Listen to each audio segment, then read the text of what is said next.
यावर बोले रुद्र प्रसन्न होऊन की मच्छिंद्राची कामना कोण ती मी पूर्ण करीना वरचे चित्ती करोनिया. महादेवजी म्हणले मच्छिंद्रा, अरे बाबा बाळा, तुझ्या अंतःकरणात इच्छा काय आहे? तो कशासाठी युद्ध केलंस? तुझी जी इच्छा असेल ती मी पूर्ण करतो. धन्य आहे मच्छिंद्रनाथा युधी कुशल प्रतापवंता. धन्य श्री गुरु मिळाला त्या ते प्रतापवंत आगळा तो.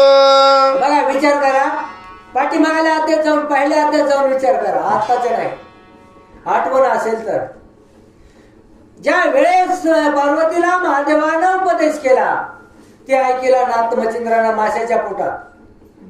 त्यावेळेस सांगितलं होतं महादेवानं, पुढं चालून तू बद्री केदारला जा, तिथं तुझी दत्ताची भेट घडवून देईल, त्यांचा आशीर्वाद तुला देईल आणि पूर्ण ज्ञानवान विद्यावान करील. आणि आज तेच महादेवजी मच्छिंद्राला म्हणतात, मच्छिंद्रा, खरंच तू ज्ञानवान आहेस, खरंच भक्तिवान आहेस आणि तुझा जो कोणी तो गुरु, त्याला माहितच नाही तो गुरु कोण आहे ते. तो गुरु देखील धन्य आहे, त्याला तुझ्यासारखा पट शिष्य प्राप्त झाला. मज समान युद्ध नेहमी पातलो यास युद्धभूमी परी न देखे युद्ध संग्रामी मच्छिंद्रा समान पुरुषार्थ. वीरभद्र देखील म्हणतोय, आजपर्यंत अनेकाबरोबर युद्ध केलंय मी, प्रत्येकाला विजय, प्रत्येक वेळेस विजय, युद्धाच्या ठिकाणी मला विजय प्राप्त केला.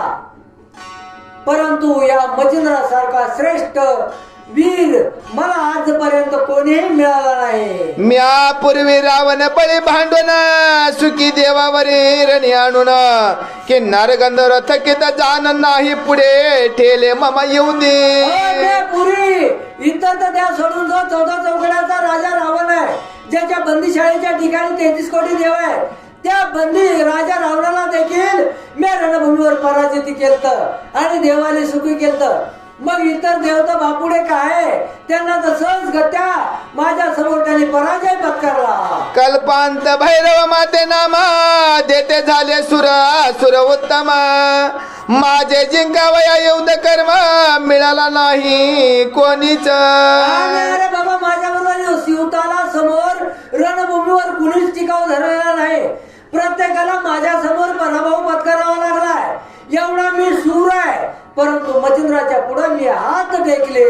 परी आजी खातरी कृत्य केली अशी मच्छिंद्र नाते मग करी कवळून हृदया ते धरिता झाला सप्रेम. आज माझी हौस भेटली, आज पुरले माझे कोडे बहुत जन्माचे साकडे. आज माझं कोड पुरलं कशाच?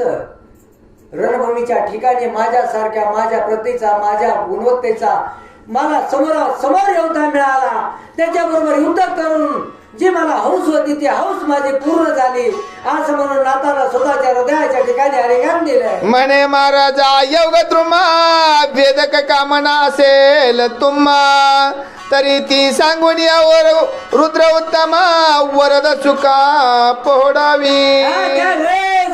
वीरभद्राला लगेच मच्छिंद्रनाथाला म्हणले, नाथा, तुझ्या अंतःकरणाच्या ठिकाणी काय इच्छा आहे ती सांग, तुझी इच्छा मी पूर्ण करतो.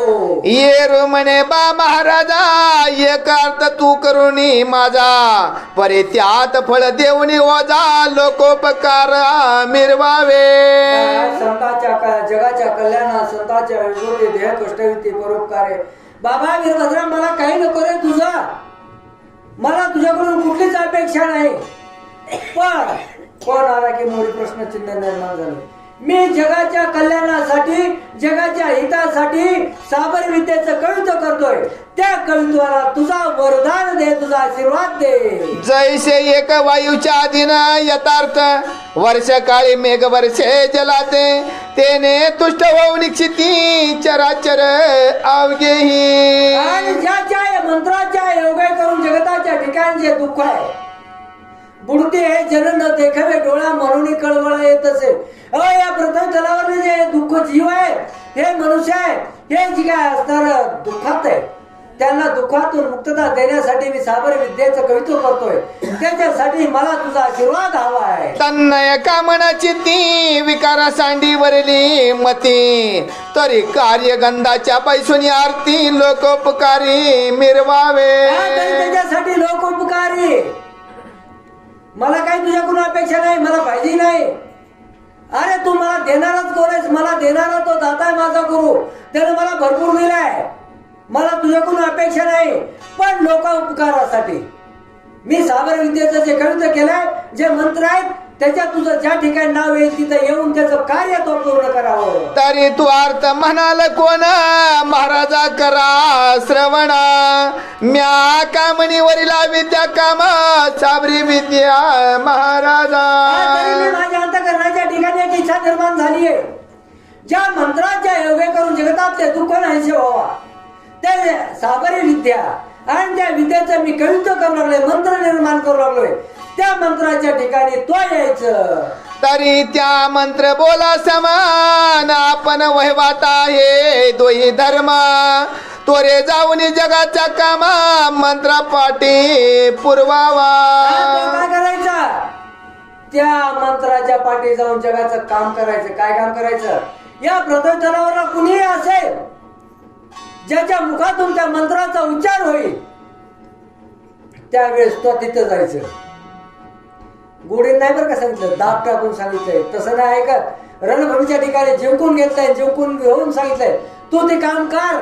ज्या मंत्राच्या ठिकाणी तुझं नाव येईल तिथं तू हजर हो आणि त्या साधकाचं कार्य पूर्ण लेख.